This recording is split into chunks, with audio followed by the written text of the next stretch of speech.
20 जुलाई को कॉकरोच जनता पार्टी यानी CJP protest में स्टूडेंट्स पर हुई लाठीचार्ज के बाद से कैसी तस्वीरें आ रही हैं। यानी ये तस्वीरें दिखाती हैं कि स्टूडेंट्स रुकने का नाम नहीं ले रहे। यानी 20 तारीख को उन पर लाठीचार्ज हुई, आंसू गैस के गोले दागे गए। न जाने कितने स्टूडेंट्स और कितने इन्फ्लुएंसर्स वहां थे जो जख्मी भी हुए, लेकिन रात को फिर से वहीं मौजूद दिखे, स्टेज बनाते दिखे, पुलिस के लिए तालियां बजाते दिखे। काफी कुछ चला, मैं आपके साथ रिपोर्ट शेयर करूंगा। और गोदी मीडिया बजाय इस पूरे मामले को कवर करने के अभी भी अपने और सरकार के बचाव में दिख रहा है। शेयर करेंगे पूरा मामला और उसी के साथ साथ इंटरनेशनल मीडिया कैसे इस प्रोटेस्ट यानी 20 तारीख को हुई लाठीचार्ज को कवर कर रहा है, कैसे पुलिस की लाठीचार्ज पर भी सवाल उठ रहे हैं, आपके साथ शेयर करेंगे। और उस पूरे मामले को लेकर के इन्फ्लुएंसर्स हो जाएं, जैसे एलविश यादव हो जाएं, मुनव्वर फारूकी हो जाएं, और कई नाम जुड़े हैं जिसमें बॉलीवुड के एक्टर्स जैसे हुमा कुरैशी हो जाएं, रितेश देशमुख हो जाएं, प्रीति जिंटा, दिलजीत दोसांझ और भी कई बड़े नाम हैं जिन्होंने इस लाठीचार्ज को लेकर के अपनी आवाज उठाई है। मैं आपके साथ रिपोर्ट में शेयर करूंगा सिलसिलेवार तरीके से। और कंगना रनावत तो अब नया एंगल लेके आ गई हैं। उसी के साथ साथ रवि किशन का बयान भी वायरल है, जबरदस्त ट्रोल हो रहा है। लेकिन आपको बता दें कि भाजपा की आईटी सेल कैसे इस प्रोटेस्ट को अभी भी बदनाम करने में लगे हुए हैं, क्या नैरेटिव चला रहे हैं, वो आपके साथ शेयर करेंगे सारा मामला इस वीडियो में। लेकिन आगे बढ़ने से पहले आप सभी से गुजारिश है कि चैनल को जरूर सब्सक्राइब करिए। स्टूडेंट्स ने दिन भर दिल्ली पुलिस की लाठियां खाई, आंसू गैस के गोलों से अपनी आंखें खराब की, भूख प्यास से बेहाल रहे, लेकिन हौसला देखिए, फिर से जंतर मंतर पर इकट्ठा हो गए, फिर से मंच बना दिया। ये वीडियो रात 2 बजे के बाद की है। जितना इस प्रोटेस्ट को खत्म करने की कोशिश की जा रही है, उतना ही लोग और इस प्रोटेस्ट से जुड़ रहे हैं। जंतर मंतर को खाली कराया गया, वही जंतर मंतर फिर से स्टूडेंट्स से पैक हो गया है। दिन भर स्टूडेंट्स पर लाठियां चलाने के बाद रात जब दिल्ली पुलिस वापस लौट रही थी, तो स्टूडेंट्स ने उन्हें स्टैंडिंग ओवेशन दिया। स्टूडेंट्स पर उनकी बहादुरी दिखाने के लिए उन्हें इज्जत के साथ अलविदा कहा गया। पुलिस वाले स्टूडेंट्स से अपनी नजरें नहीं मिला पा रहे थे। तालियां इसलिए बजाई जा रही है क्योंकि मार पिटाई करके नाकाम करके आ रहे हैं। इस तरह से गोदी मीडिया सरकार का बचाव करने में लगा था। वैसे ही दूसरी तरफ विदेशी मीडिया भारत के स्टूडेंट्स के साथ हो रहे सुलूक को दिखा रहा था। Monday, tension escalated near Parliament. Mostly students had gathered near India's parliament to demand the resignation of Education Minister. Delhi police के साथ लाठीचार्ज करने में कुछ ऐसे लोग भी दिखाई दिए जो पुलिस की वर्दी या नेम प्लेट के साथ नहीं थे। सिविल ड्रेस में डंडे लेकर स्टूडेंट्स को मार रहे थे। जिन स्टूडेंट्स ने इन्हें कॉल आउट किया, उन्हें भी लाठी मारकर भगाया गया। लोगों ने सवाल किया कि क्या ये पुलिस वाले थे, किसी एजेंसी के लोग थे, या किसी पार्टी के भेजे हुए लोग थे। आपके हाथ में डंडा कैसे है सर? इनके हाथ में डंडा कैसे? ये कौन है? ये कौन है सर? आप कौन है? सीनियर पत्रकार रवीश कुमार ने भी इनकी तस्वीर डालकर कहा कि ये लोग कौन हैं जो लाठी लेकर आए थे। एक समय था जब क्राइम रिपोर्टर पुलिस से पहले बता देते थे। लगता है अब वो भी व्हाट्सएप ग्रुप के खटाल में बांध दिए गए हैं। जेएनयू के साबरमती हॉस्टल में अचानक गुंडे घुस आए, उस केस का क्या हुआ? यूट्यूबर भक्त बनर्जी के मुताबिक दिल्ली पुलिस के स्पोक्स पर्सन को इसका जवाब देना चाहिए। कहीं कोई धुरंधर के हमजा जैसा तो कोई इनका आदमी नहीं था? क्या सिविल ड्रेस में कानों में गोल्ड लगाकर पुलिस वाले ऐसा कर सकते हैं? यूट्यूबर ध्रुव राठी ने कहा कि 20 जुलाई का दिन इतिहास के पन्नों पर लिखा जाएगा। दिल्ली पुलिस ने अंग्रेजों के गुलामों जैसा काम किया है। जब देश आजाद नहीं था तब अंग्रेजों के गुलाम थे, आज ये मोदी के गुलाम बन चुके हैं। यूट्यूबर एलविश यादव ने कहा कि मैं न तो भाजपा का सपोर्टर हूं और न ही कांग्रेस का सपोर्टर हूं। जो कुछ स्टूडेंट्स के साथ हो रहा है बहुत गलत है। स्टूडेंट्स की बात सुनने की जगह उन पर लाठियां नहीं चलानी थी। उनकी बात को सुना जाना चाहिए और उसका हल निकालना चाहिए।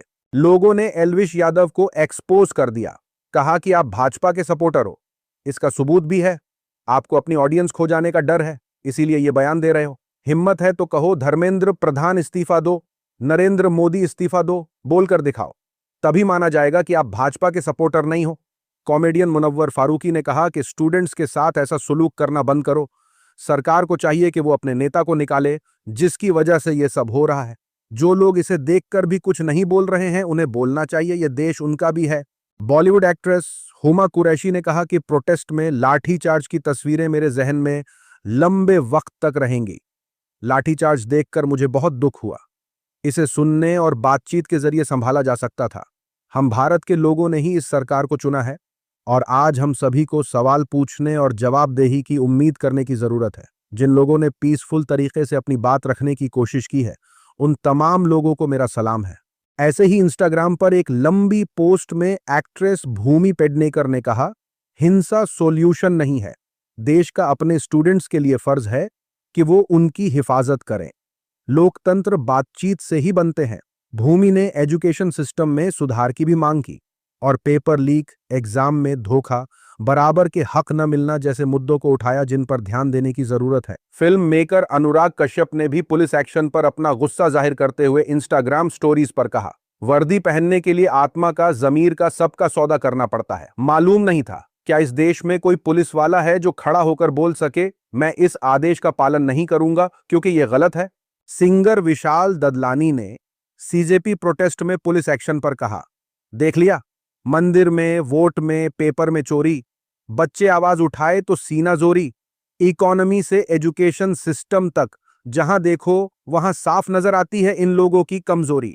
सीनियर एक्टर और होस्ट शेखर सुमन ने स्टूडेंट्स के हक में आवाज उठाई और कैफी आजमी के शेर के जरिए अपनी बात पहुंचाई है। कोई तो सूद चुकाए, कोई तो जिम्मा ले उस इनकलाब का जो आज तक उधार सा है। एक्टर सोनू सूद ने कहा कि हमारे स्टूडेंट्स को लाठियां नहीं, उन्हें गले लगाना चाहिए था। उन्हें गले लगाने वाले हाथ चाहिए। एक्टर रितेश देशमुख और उनकी बीवी ने कहा कि जिन स्टूडेंट्स ने लाठियां खाईं, आंसू गैस के गोलों को झेला, उनके दर्द में हम भी शामिल हैं। देश का नौजवान ही देश की ताकत है। उनकी आवाज को सुनना चाहिए। उन्हें भरोसा दिया जाना चाहिए कि आपके सपनों को कुचला नहीं जाएगा। इस मामले में बॉलीवुड एक्ट्रेस प्रीति जिंटा ने सोनम वांगचुक और स्टूडेंट्स के सपोर्ट में बयान दिया है। एक्ट्रेस ने सोशल मीडिया पर कहा कि उम्मीद करती हूं कि हमारी सरकार सोनम वांगचुक और स्टूडेंट्स ग्रुप्स से जल्द कोई ठोस और मायने रखने वाली बातचीत शुरू करे ताकि उनकी सेहत और ज्यादा खराब ना हो। आप और सभी स्टूडेंट्स भारत के फ्यूचर और हमारे नौजवानों के बेहतर कल के लिए लड़ रहे हैं। इस लड़ाई में मेरा दिल पूरे यकीन के साथ हर स्टूडेंट और सोनम वांगचुक को सपोर्ट करता है। आप सबको और ज्यादा हिम्मत और कामयाबी मिले।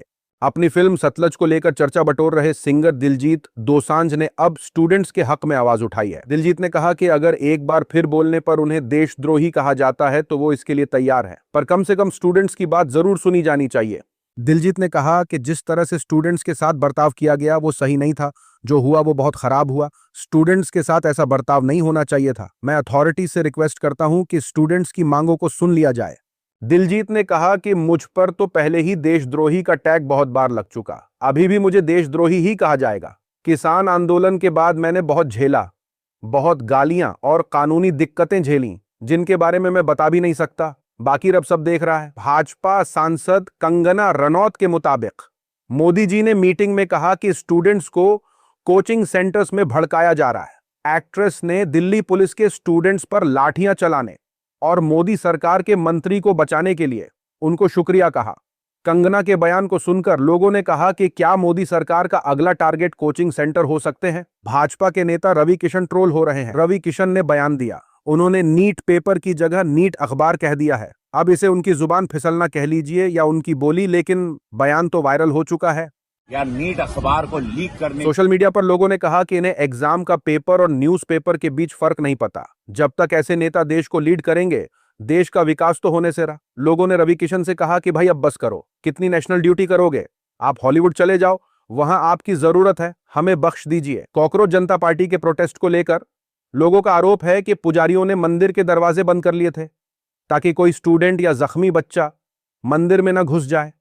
इसके खिलाफ कुछ स्टूडेंट्स ने मंदिर और पुजारी के खिलाफ सख्त गुस्सा जताया। पुजारियों ने दोस्तों मंदिर बंद कर रखा है, यहाँ पे बाहर पथराव चल रहा है, तो सब लोग यहाँ पे पहुंचे कि मंदिर में पहुंचे। लड़की इंजर्ड है तो ये मंदिर में जाना चाह रही थी तो पुजारियों ने बंद किया है। वहीं दूसरी तरफ जब स्टूडेंट्स पर आंसू गैस के गोले दागे जा रहे थे, उन पर हमला किया जा रहा था, तो बहुत से स्टूडेंट्स पास की मस्जिद में आ गए। मस्जिद के जिम्मेदारों ने इन स्टूडेंट्स की मदद की और इन्हें पानी पहुंचाया। मस्जिद में तमाम धर्म के स्टूडेंट्स पहुंचे और इसका वीडियो भी शेयर किया है। इन लोगों ने क्या बोलते हैं आंसू बम के गोले छोड़ दिए और बढ़िया बात देखो कितनी है, मस्जिदों से पानी जा रहा है इन लोगों के लिए, उस स्टूडेंट के लिए मस्जिद से पानी जा रहा है। भाई हम लोग अपने आप को मस्जिद में सेफ फील कर रहे हैं। आईटी सेल ये फर्क देखकर बौखला गया है मुसलमानों के खिलाफ नफरती नैरेटिव चलाने लगा कि पत्थरबाजी पुलिस पर इन्हीं लोगों ने करवाई है। लोगों ने सोशल मीडिया पर कहा कि मस्जिद मदरसे लोगों की भलाई के लिए ही तो बने हैं, लेकिन कुछ लोग इन्हें भी तोड़ने में लगे हैं। गोदी मीडिया सरकार के बचाव में लगा है तो आईटी सेल प्रोटेस्ट को बदनाम करने की कोशिश कर रहा है। आईटी सेल ये लेटर फैला रहा है और दावा कर रहा है कि इस प्रोटेस्ट को बांग्लादेश की जमाते इस्लामी ने भी सपोर्ट किया है। इस लेटर में इंडिया के स्टूडेंट्स की लड़ाई को सपोर्ट करने की बात कही गई है और अल्लाह की मदद मिलने की बात लिखी गई है। लोगों ने आईटी सेल का यह लेटर देखा तो उन्होंने एक्सपोज कर दिया, कहा कि आईटी सेल इस प्रोटेस्ट में बांग्लादेश को भी ले आया है।